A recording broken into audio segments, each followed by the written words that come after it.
This is the Lesbian Historic Motif Podcast, brought to you by Heather Rose Jones.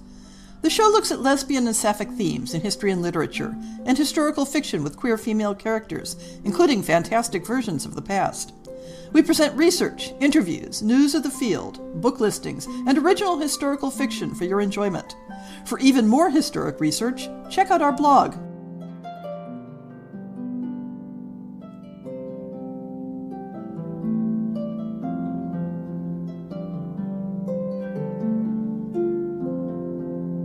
This is a condensed version of an essay I wrote as an offering in a fundraising auction titled Materials Toward Writing Women-Loving Women in the English Regency.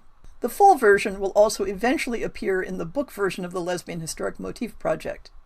But in view of increased interest in Regency-era Sapphic topics due to the Bridgerton announcement that a female couple will feature in the next season, I thought it was a good time to provide something of a taster for that topic.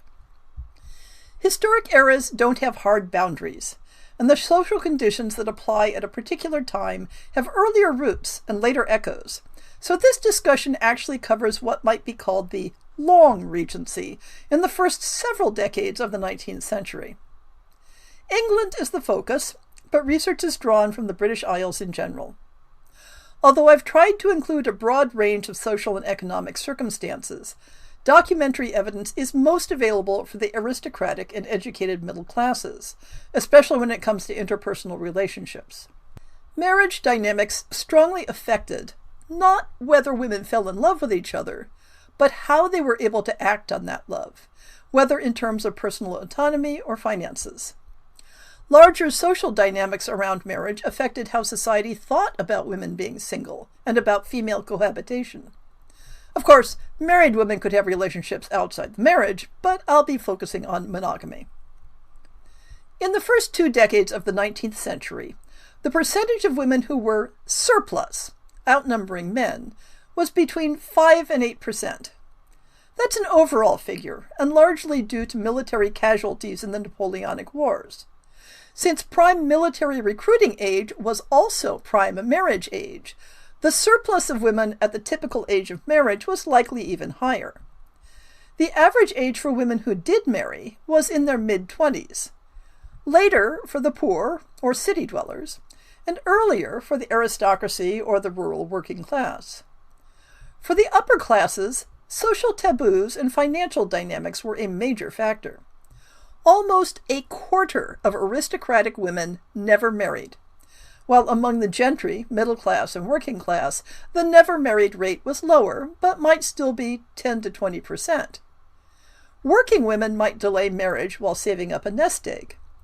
Middle-class women, for whom wage labor was taboo, were at the mercy of appropriate suitors and family finances.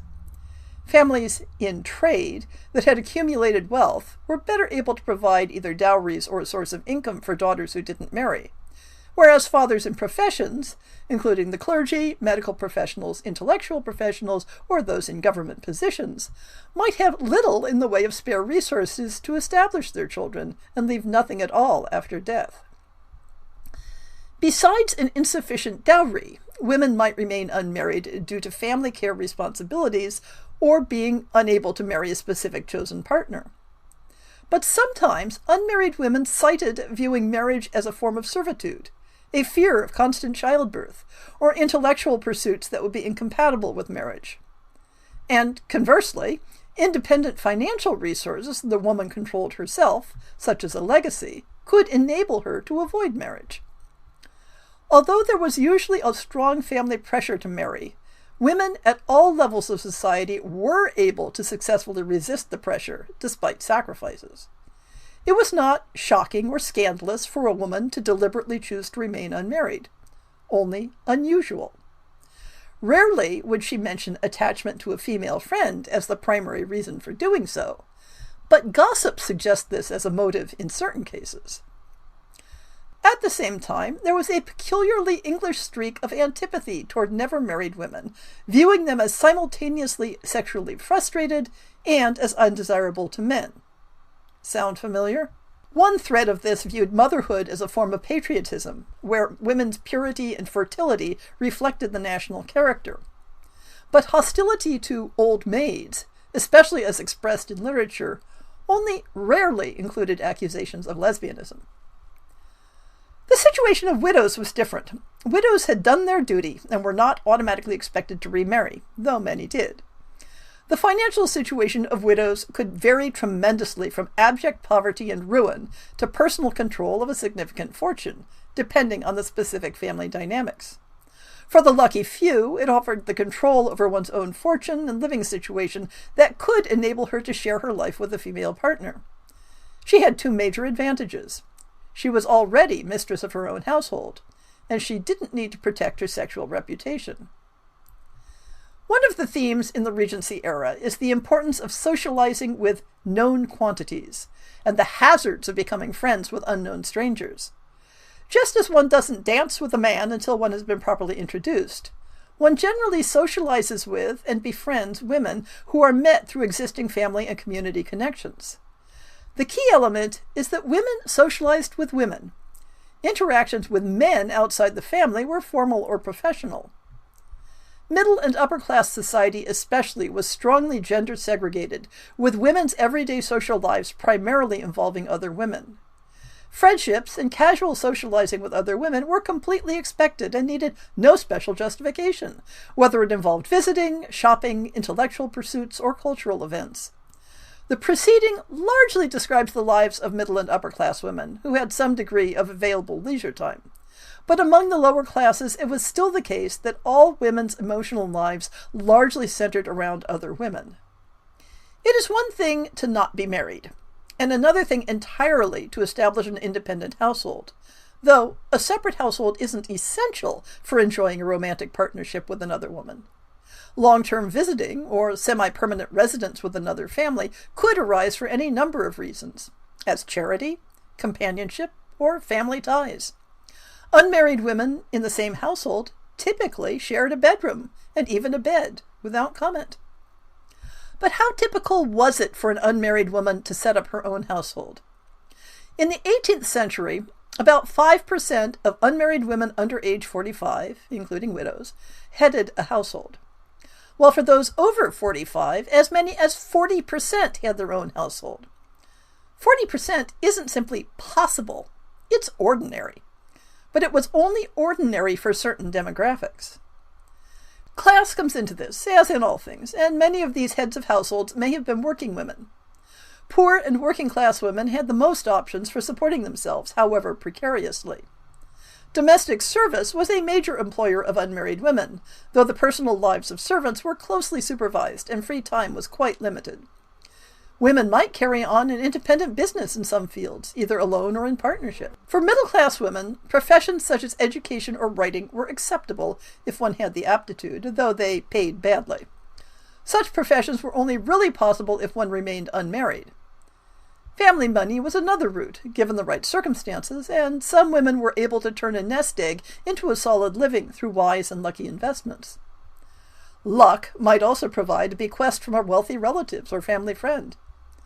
Two or more middle-class women might pool their resources to establish a household, though the circumstances would likely be tighter than what they were raised in. For upper-class women to live independently, they generally needed a large enough nest egg that they could live off interest income. This might come from a share in family wealth, or bequests from a relative. They certainly couldn't work for a living. Alternately, a comfortable, if precarious life might be managed by living in someone else's household as a companion, with one's personal expenses covered by a small income. That didn't count as working. Unlike much of the rest of Europe, England never had any civil laws addressing sex between women. This is significant, as it means that women engaged in a sexual relationship might be at risk of social condemnation and loss of employment, but they were not at risk of imprisonment or execution specifically because of their love life. This contrasts very strongly with the legal position of homosexual men in England, and it means that the position of homosexual men is not a predictor for women's experiences. Although people might refer to sex between women as criminal conversation, in parallel with references to adultery, this must not be confused with actual criminality. In fact, there was an active disinterest within the English legal system for taking notice of sex between women. This doesn't mean that female couples might not run afoul of the law for other reasons. If a woman, generally working class, used gender disguise to gain the benefits of a marriage to another woman, she might be accused of fraud, but usually, even in the case of a female husband, would not be prosecuted unless there were some other offense involved. The heyday of female husbands in popular culture had faded by the Regency era, but examples can still be found. For those able to travel abroad, there seems to have been little concern that laws against lesbianism in other countries might be used against female foreign visitors. To some extent, travel could be liberating for an English lesbian, simply by escaping the scrutiny and conventional expectations of home. Travel to France or Italy in particular was a context for enjoying a same-sex relationship more openly. The Anglican Church didn't really focus on the topic of same-sex relations much. Intense same-sex friendships were often framed in positive spiritual terms, and although the Church certainly didn't approve of same-sex erotics, it wasn't usually a topic of religious condemnation. Women who wrote about their same-sex relations in the context of religious beliefs sometimes depicted their desires as a weakness, or saw sensual enjoyment as an attachment to worldliness. This applied to any expression of carnal desire, whether for a man or a woman, though marriage could excuse the indulgence. But this attitude was not universal, and some women didn't view their expressions of love and affection for other women as having anything to do with sin, either because they believed only sex with men constituted sin, or because they viewed love as a positive good in whatever form. And devoted female couples might use the forms and rituals of the Church to celebrate and solemnize their partnerships, as Anne Lister did, using the language of marriage and using the act of taking sacrament together as a formalization of the relationship. It was common to use marriage-like rituals to formalize close friendships, whether sexual or not, such as an exchange of rings and a vow of fidelity. Women's close emotional relationships in the Regency era took many different forms. In a pre-Freud era, when hyper-awareness of sex had not yet permeated all social interactions, women were not intensely self-conscious about the erotic or sexual potential of their love for one another. This neither means that all romantic friendships involved sex, nor that none of them did. It means that passionate expressions of love between women didn't automatically evoke the possibility of sex in people's minds. Or, perhaps more precisely, that there was an understanding that the erotic potential of women's love would not be a matter for open discussion. Women's intense friendships often used the language and symbolism of family relationships: mother-daughter, sisters, and even husband-wife.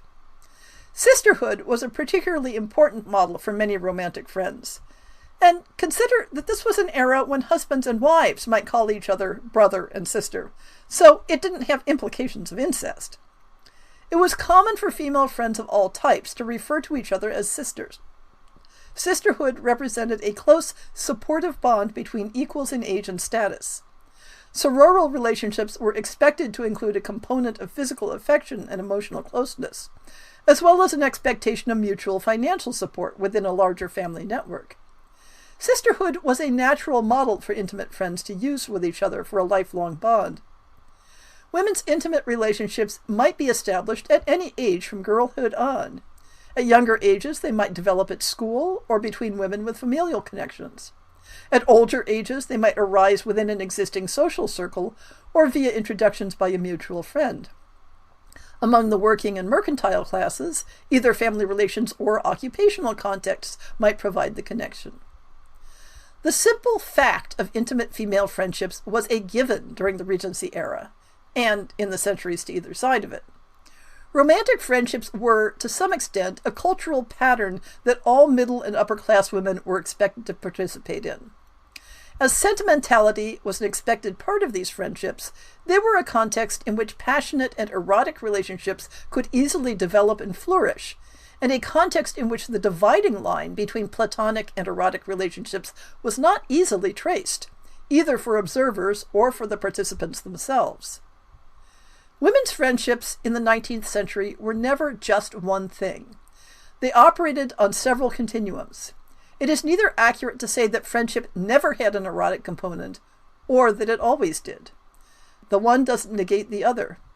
Even when considering the effusive language of romantic love that was just the way women addressed each other, it is not accurate to claim it was always purely conventional, nor always reflecting what we would understand as a romantic bond, nor always something in between those poles where genuine emotional bonds are envisioned with the symbols of heterosexual romantic love. Just as women's emotional bonds covered a wide range of expressions, social attitudes towards those bonds combined a conflicting mix of support and suspicion, acceptance and anxiety, normalization and nuanced critique. Early 19th century society recognized the importance of women's intimate friendships and considered them a bond with the potential to be deeper and stronger than a marriage bond. A woman's family might have a wide range of reactions to her intimate friendships, from discouraging them to supporting them. Even an initially negative reaction might turn into acceptance and support if the relationship appeared to be stable and sincere. In some cases, the birth family might adopt the partner and encourage the intimate friendship as a positive force in a woman's life. Passionate feelings and the desire for a life together were often expressed in letters, and letters were always at risk of being public. The existence of such passionate expressions is evidence that the sentiments were considered socially acceptable. But letters also offer examples of family members objecting to the intensity of the women's feelings. A woman's family and community might have differing attitudes toward an intimate friendship depending on whether the relationship was perceived to support her moral and social development or whether the friend was perceived to be a bad influence. The latter reactions often focused on unfeminine behavior, but could also focus on encouragement to vices such as gambling, extravagance, or male-coded pursuits. Romantic friendship was strongly associated with the rising gentry class, and the women who engaged in them viewed the relationships and the sensibility expressed within them as a class marker, believing that true friendship and devotion was only possible among the well-born. Many of the writings left by women in romantic friendships show a significant degree of class snobbery. Around the turn of the 19th century, shifts in the social and political landscape affected attitudes towards women's sexuality in general, and same-sex sexuality in particular. A specific vision of idealized womanhood became associated with concepts of national virtue, such that female immorality was perceived as a danger to the nation itself. Anxieties about increasing the population focused attention on childbearing as a service to the state, and made marriage resistance suspect on a political level. And the rise of middle-class morality as the dominant driver of public culture led to a projection of libertine attitudes onto both the aristocracy and the demi-monde of performers and sex workers. By the late 18th century, a rising anxiety about erotic possibilities had begun to make women somewhat more self-conscious about how they depicted and enacted their intimate friendships. This self-consciousness served to widen a conceptual gap between the popular image of the lesbian as deviant and immoral and the experiences of respectable women, even when those experiences included same-sex erotics. The increasing divide between the disparaged image of erotic Sapphic relations and the praiseworthy image of female domesticity, epitomized by non-erotic female friendships, played out in attitudes towards female couples, such as the Ladies of Llangollen, who were firmly established in the popular imagination as the model of non-sexual romantic friendship. Strangely enough, this desexualization of female couples made it more possible to blend Sapphic desire with the increasingly important realm of domesticity, rather than the two being seen in opposition. Around 1800, there was a shift in emphasis in the public performance of women's intimate relationships away from a celebration of physicality and more toward expressions of sentiment. This made those relationships safer from the suspicion of eroticism, but also tended to trivialize them in society's eyes. They might be seen as practice for marriage, rather than a substitute for it. But there was also an anxiety about making sure you had the right sort of friendship, not the dangerous sort. Underlying the official public image of women's intimate friendships as being non-erotic, there is a clear awareness of that erotic potential. A theme in popular literature warns off women from unsuitable friendships, especially those that suggest erotic relations or cross-class relations. Rather than supporting the theory that people believe that women don't do that sort of thing, this theme indicates that people were quite aware that women did do that sort of thing and were working frantically to try to suppress awareness and knowledge of it. And the women in those relationships took positive action to manage their own public images, regardless of their private behavior. The image of platonic romantic friendship, rather than being either an accurate description of women's same-sex emotional relationships, or even an unquestioned fiction, was actively used as a shield against the specter of female homosexuality. In order to maintain and protect the illusion of white middle-class heterosexual domestic purity, the ideal of romantic friendship was defined in opposition to dangerous female friendships, or racialized models of sexually deviant women. And yet, in order to stigmatize and negate those alternative homosexual possibilities, they had to be recognized and described, thus creating an awareness of the very phenomenon society was trying to erase. While platonic romantic friendships were an ordinary part of the landscape and needed no special communication to initiate or reciprocate, it was a different matter to negotiate shifting to an erotic relationship. A technique used by some women was to drop classical references to female homosexuality to sound out another woman's awareness of erotic possibilities and to signal potential interest. References to Sappho were one approach, but more typical were references to certain epigrams of the poet Martial or to Lucian's Dialogues of the Courtesans. Women might sound out each other's sexual adventurousness by referencing libertine poetry of their own era as well. A woman who was looking for a female life partner might bring the conversation around to any of the various philosophical texts on the topic of women's friendships that advocated for female partnerships as more desirable than marriage. Or she might turn the subject to well-known female couples, such as Eleanor Butler and Sarah Ponsonby, the ladies of Llangollen. Somewhat more daringly, she might make reference to specific women reputed to have homoerotic desires. In the later 18th century, sculptor Anne Dahmer had enough of a reputation in that regard that gossip used a friend of Miss Dahmer, or visiting Miss Dahmer, to make suggestions about a woman's sexuality. Another method of making connections was through mutual friends. Those women who we know to have had marriage-like same-sex partnerships, or who had sexual relations with women, typically had a carefully selected circle of friends who were in the know. This circle might provide potential sexual partners, or could be a source of introductions to women with similar interests. We know less about how working-class women might communicate their interests, but there's at least one intriguing suggestion that certain locations were known as meeting places for Tommies, that is, lesbians. What sorts of expressions of love and affection were common and ordinary between women in public view without generating any suspicion? Women who had any level of personal relationship might be expected to kiss, embrace, and sit or walk with their arms entwined around each other. If they engaged in these activities with more intensity than usual, they might raise comment, but the actions themselves were considered ordinary. Women kissed each other all the time to express any level of affection, and it was not viewed as inherently erotic, though open-mouthed kissing was an invitation to further intimacies. When women friends were visiting each other or traveling together, it was normal for them to sleep in the same bed. There would have been nothing unusual or suspicious about a woman openly talking about sharing a pillow with her female friend. Women were also free to praise the beauty of other women, even of strangers, without it raising suspicions. Women wrote poetry to each other and exchanged personal tokens, such as jewelry containing a lock of hair or a portrait. Letters expressed a desire for physical closeness or for sharing a life together, and used endearments and the language of courtship and marriage. When women were known to be an established couple, their friends might also refer to them in terms of marriage.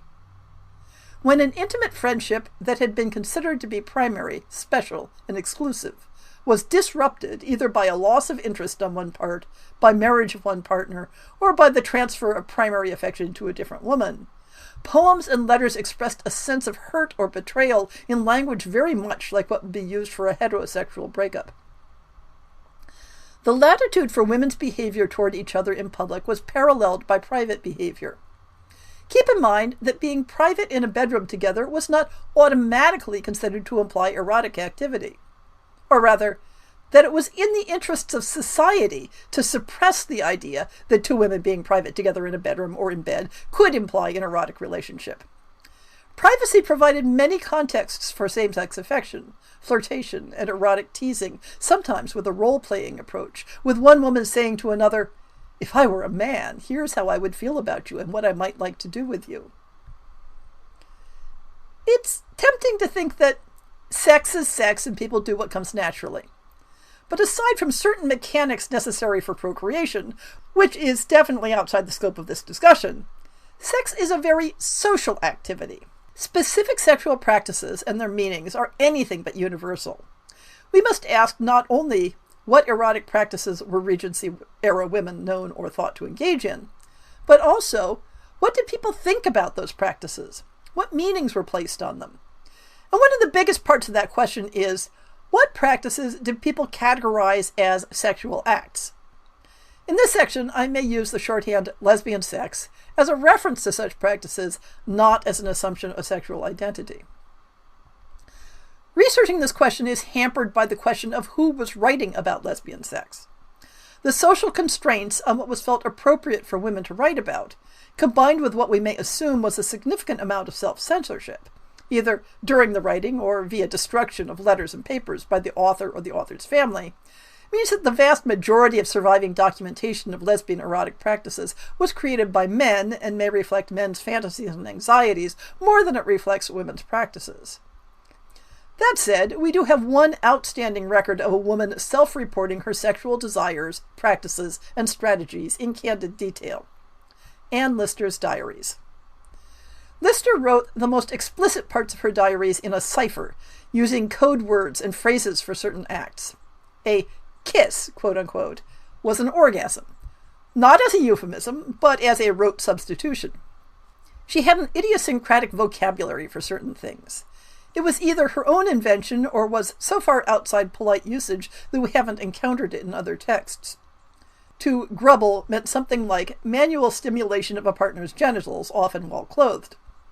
She once refers to Sapphic practices, in a context implying dildo use, as something that she disdains. We also see the ways in which Lister concealed her sexual knowledge while sounding women out about their own knowledge. She would deny awareness that women could engage in sex and claim ignorance about how one would go about it. This type of denial from someone who also documented her own lesbian sexual activities should be kept in mind when reading denials from other women reputed to have same-sex relationships. We can't assume that just because a woman publicly denies knowledge of or participation in lesbian erotic activity, that she is being truthful or candid. At the same time, while Lister's diaries are uniquely useful, we shouldn't mistake them for universal attitudes or experiences. It is possible, indeed likely, that many female intimate friends engaged in erotic activities that they did not classify in their own minds as sex. When you examine discussions of erotic activities, for example in legal or medical texts, there is a continuum from, yep, definitely sex, through sorta sex-like, to enjoyable but not sex. For female couples, the act furthest at the definitely sex end of the scale was the largely fictional image of a woman with an unusually large clitoris engaging in penetration. Next along the continuum would be the use of a dildo. While this was recognized as being an erotic practice, it wasn't as clear-cut that it could be defined as having sex, as opposed to being a form of masturbation. Somewhere in the middle of the scale is tribadism, one woman lying on top of another while they rub their vulvas together, viewed as visually similar to a male-female sex act. But once we get into the realm of stimulation by rubbing the genitals, either with the hand or with another part of the body, there is less agreement that it counts as sex. Anne Lister doesn't seem to have considered manual stimulation to be a sex act, and lying together with her leg between her lover's thighs was a step further, but still evidently not going all the way. In this context, penetration with the finger may or may not change the classification to definitely being in the category of sex act. On the far end of the scale of not a sex act, we have actions such as general caresses, including fondling or kissing the breasts, and open-mouthed kissing. While these activities are often included in pornographic descriptions of sex between women, it appears that in isolation, they can be considered ordinary acts of affection, though perhaps ones that only very intimate friends would exchange. Within this context, it should be noted that the phrase make love to in Regency-era texts does not mean have sex with, but is more in line with to woo, to flirt with, to engage in suggestive conversation. Phrases that did refer to sex acts include intriguing with or having connection with, both of which were also used in heterosexual contexts. Pornographic texts give us the most varied and specific picture of what people believed women got up to. These tend to focus on the clitoris, including manual and oral stimulation, as well as digital penetration. Given the problems of the source material, it's hard to put together a complete picture of how people talked about women who engaged in sex with women. Vocabulary depended on social class and the degree of politeness being used, with the most polite references being vague allusions. We have relatively little solid evidence for how women who loved women would have labeled or described themselves. The word lesbian, used as a noun, that is, referring to people, had been in use in English for at least a century by the Regency era. While it clearly referred to women who had sex with women, it didn't necessarily imply an exclusive orientation. As an adjective, it had been in use even longer. Due to the use of lesbian in reference to Sappho, it was a word that could be used in literary contexts and so might be considered a polite term, as well as being one with plausible deniability. The noun Sapphist, used similarly, is recorded in the late 18th century, while the adjective Sapphic was in use earlier. Later in the 19th century, it seems to have become a somewhat upscale term, used by intellectual women. It isn't entirely clear what nuances of meaning it may have had in the Regency era. Anne Lister uses Sapphist, but doesn't apply it to herself. One homophobic gossip monger refers to the ladies of Llangollen as damned Saphists, but one can't necessarily take this as proof that the term itself was inherently derogatory. The word tribad had been in use regularly for centuries, but was falling out of use by the early 19th century, except in medical literature. It carries a somewhat derogatory and low-class air. Another term deriving from classical sources is fricatrix or fricatrice, which was in use in English in the 17th and 18th century, but seems to have largely fallen out of use by the 19th. There are a few clear citations of the word Tommy in the late 18th and early 19th century for women who have sex with women. Earlier it had a more general meaning of an immodest or sexually assertive woman. But there were many ways to indicate lesbian desire without using specific vocabulary. The most famous quote on that subject from Anne Lister uses ordinary language. "I love and only love the fairer sex, and thus beloved by them in turn, my heart revolts from any love but theirs." A woman might be described as too fond of women, or too fond of her own sex, or as having too great a regard for her own sex. A couple might enjoy something more tender still than friendship, and many other similarly oblique expressions. A woman might refer to her beloved as her particular friend, although this was also used for non-sexual relationships.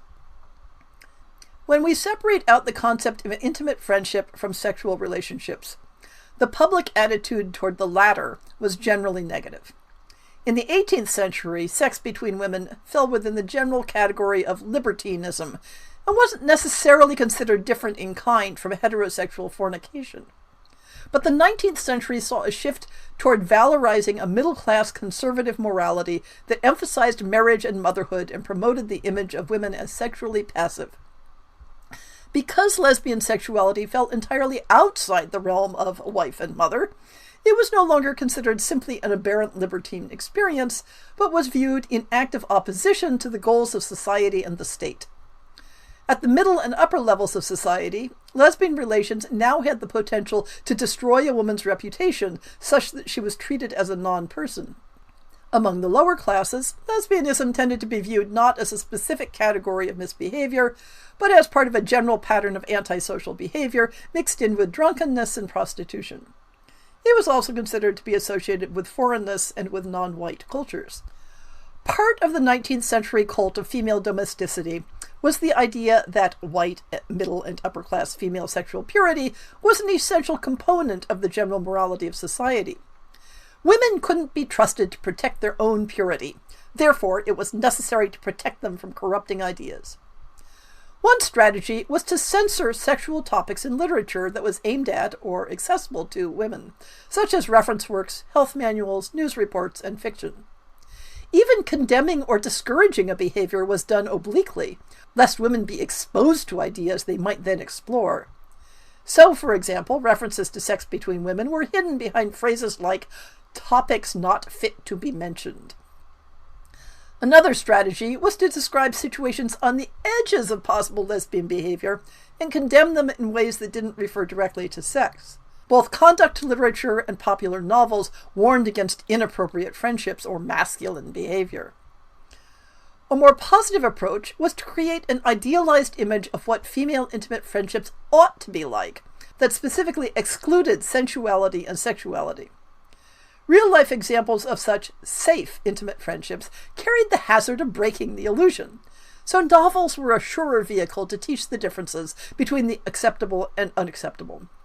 In the 18th century, a new genre of domestic fiction had emerged, reflecting a shift from stories about adventurous, morally suspect figures to stories centered around women's personal moral development and place in society, helping to create the myth of middle-class virtue and respectability. They were also stories about romantic sensibility and the experiences of women struggling to fulfill their emotional and personal needs in morally acceptable ways. This meant that novels were constantly straddling the line between embracing sensibility and provoking dangerously extreme emotional responses that caused women to long for unattainable romantic experiences. Within this context, romantic friendship becomes an ambiguous concept that expresses social anxieties while trying to contain them. The official approval given to romantic friendships becomes more tenuous in texts that police the boundaries of acceptable and unacceptable friendships between women.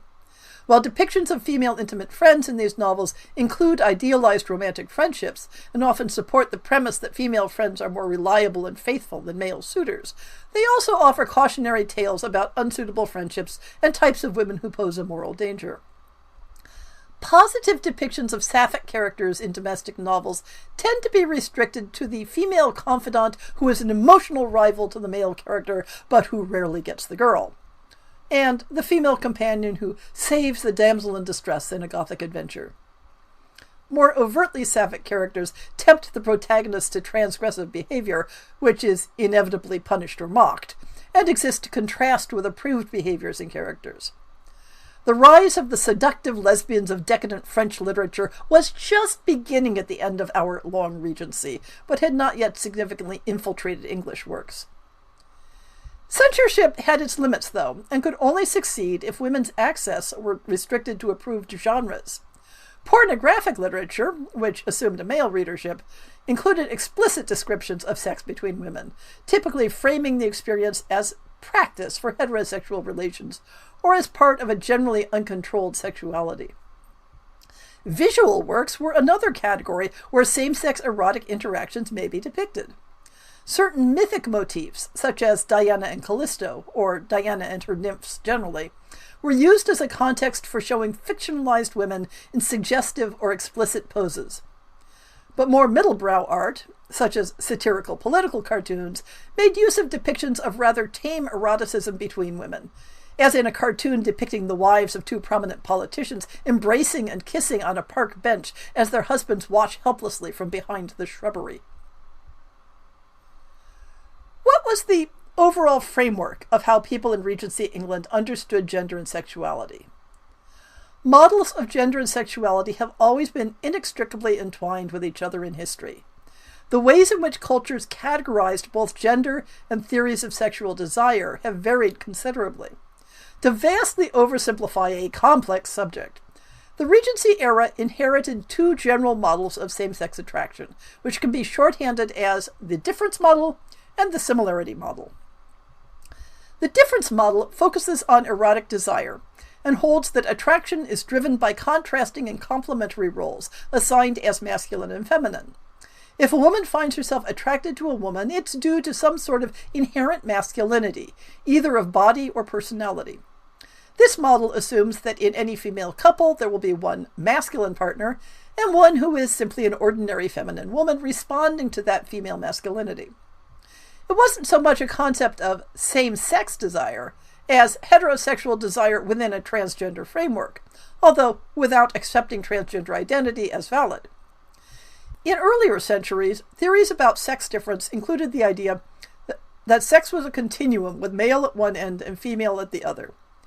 Under this theory, it was understood that individual people might fall more to the middle of that continuum, and thus have ambiguous or unexpected experiences of erotic desire. But with the 19th century shift toward a theory that the sexes were functionally different species, with completely different abilities, experiences, and personalities, it was no longer the case that a woman might have masculine attributes due to her position on the gender continuum. Rather, the model presumed that masculine and feminine attributes were inherent in one's physiology, and to act against one's assigned gender role was to rebel against one's essential nature. The similarity model focuses on emotional attachment and holds that attraction is driven by similarity. Similarity of personality, of class, of values, of experience, and of gender. We see this model reflected in the idea of platonic friendship, and by extension in the romantic friendship model, where it is thought that true friendship can only exist between equals. When applied to heterosexual romantic attraction, the similarity model requires that married partners be of the same social class and background, the same religion, and most definitely the same ethnicity. When applied to same-sex couples, the similarity model expects women's strongest bonds of friendship to be with other women, again, of similar background. Similarity licenses romantic friendship and treats it as both normal and inevitable, while also providing a bridge between same-sex bonds and the relatively new concept of companionate marriage, in which husband and wife are expected to be friends as well as spouses. This model understood that the intense love and devotion of intimate friends would naturally be expressed through physical affection as well as intellectually. It stopped short of actively licensing same-sex erotic expressions, but generally understood erotics to be on a continuum with licit expressions of love. Through much of Western history, both models have coexisted for women's same-sex relationships, but they haven't always been viewed as faces of the same phenomenon. The difference model has always intersected to varying degrees with transgender concepts, however society has understood them at the time, while the similarity model has marched more closely with images of friendship.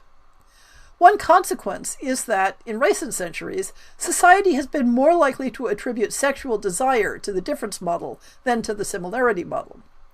Women in difference-based relationships have also tended to be more visible, unless a completely successful gender masquerade was involved, and more stigmatized.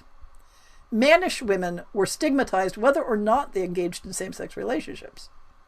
Even the participants in female homoerotic relationships did not necessarily see the two models as representing the same concept.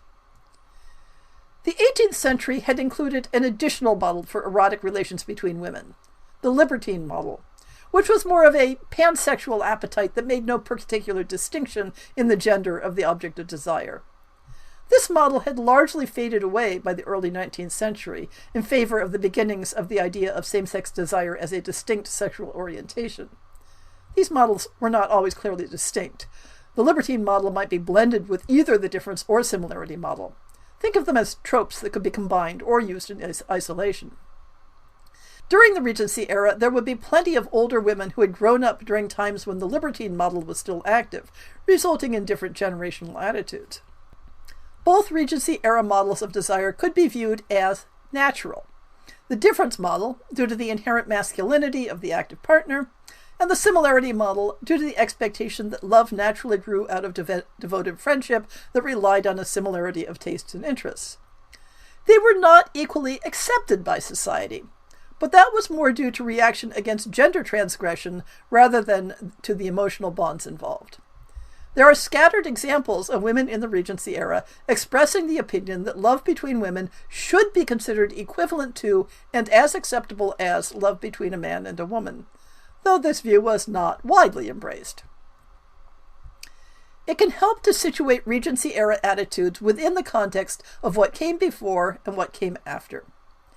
18th century phenomena that were changing by the early 19th century include the creation of the image of bourgeois female domesticity with its suppression of female sexual desire, a shift in the public expression of women's intimate friendships from more physical to more sentimental, the disappearance of the motif of an enlarged penetrating clitoris as a cause of lesbian desire, the beginnings of the concept of women's same-sex desire as a specific orientation rather than being part of a non-specific excess of erotic desire, less interest in news stories of passing women and female husbands, but a greater association of them with same-sex desire.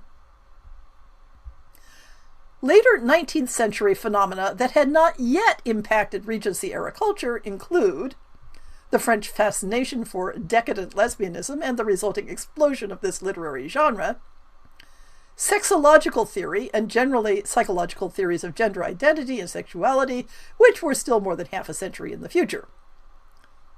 Non-normative sexuality was still viewed as a moral issue rather than a medical one. It was still possible for two women to have an overtly romantic relationship in the public eye, to aspire to form a marriage-like life partnership, and to not be viewed as sexual outlaws. A select bibliography can be found in the show notes. This is not a full list of sources used for this episode, but provides some key publications and ones of the most general usefulness.